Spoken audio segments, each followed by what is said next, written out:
there are things that get talked about almost as if that they're true, and we take them as being true without really thinking about whether they are true or not.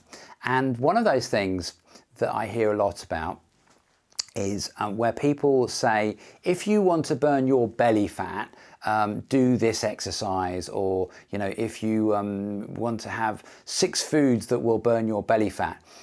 And there is nothing more nonsensical and illogical than that.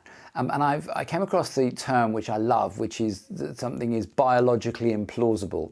And it's a very nice and polite way of calling BS on something.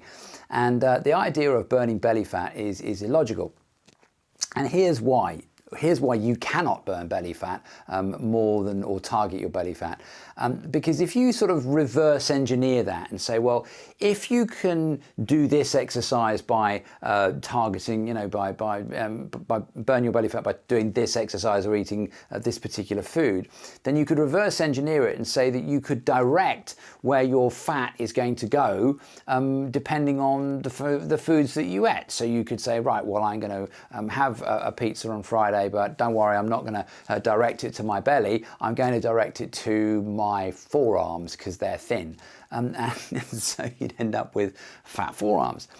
And if you doubt that, then get on Twitter or any of the social medias, and where people are advertising these ideas about, burn your belly fat with this simple method, or buy my supplement for this, contact them and ask them and say, well, I was wondering about your product and whether if I took it, you could target the fat that's on my wrists or my knees.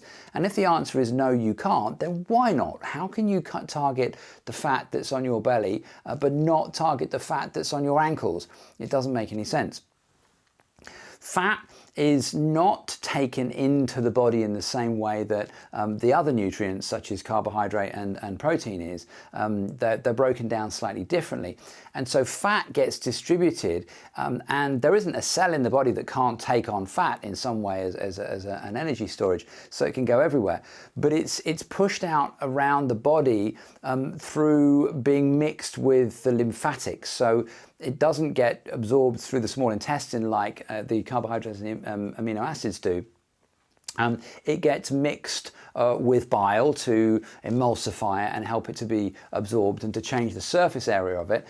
And then it gets mixed with lymph and gets pushed up around the body via the heart through something called the thoracic duct. So that way it's sort of under pressure, and it's in small enough particles to be able to get into capillaries, so it can get everywhere. So it's why we need to be really careful about the types of fats that we have, that we eat.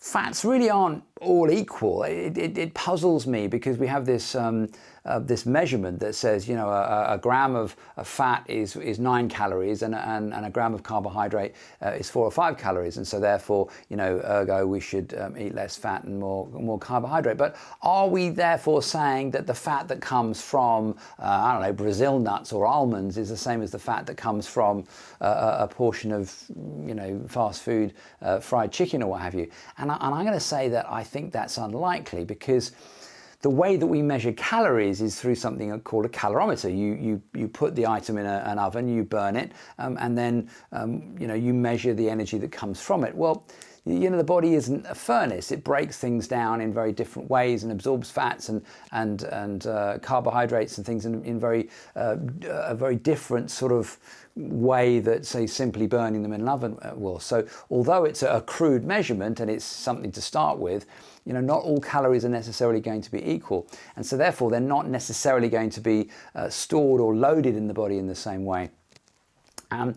As far as how do we get the fat on our belly or our hips or wherever it happens to be, well, that's genetics. That just happens to be, what your ancestry was. And if you want to know where you're going to load your fat, if you're a younger person, then have a look around at your family. Have a look around at your inherited genes, and you will see where your fat's going to end up. Have a look at your mother and your grandmother, and you'll find out where that's going to come from and go to. As far as burning it is concerned, the only way you get rid of fat is by calling on it as an energy reserve, and then you have enzymic reactions. Now, I'm not going to get into the whole idea of, whether the calorie burning. There's lots of contention about the different diets that one should take to burn fat, and Atkins and various other things. I'm not going to get into that because it isn't really a one size fits all. But what I will say is this: is that there is chemistry involved in terms of the things that your pancreas is going to do, and the way that your blood sugar is going to operate, and the way that you're going to call on energy and around your body, and your fat is stored in cells called adipocytes, and the only way that that fat gets out of those cells is if it's called upon, because the body needs energy. Now, however it gets that is up to you, but where it is also an issue. So storing it around the waist, for example, there's all kinds of ideas that people have about and some good science about increased rates of heart disease from where people store their fats as well.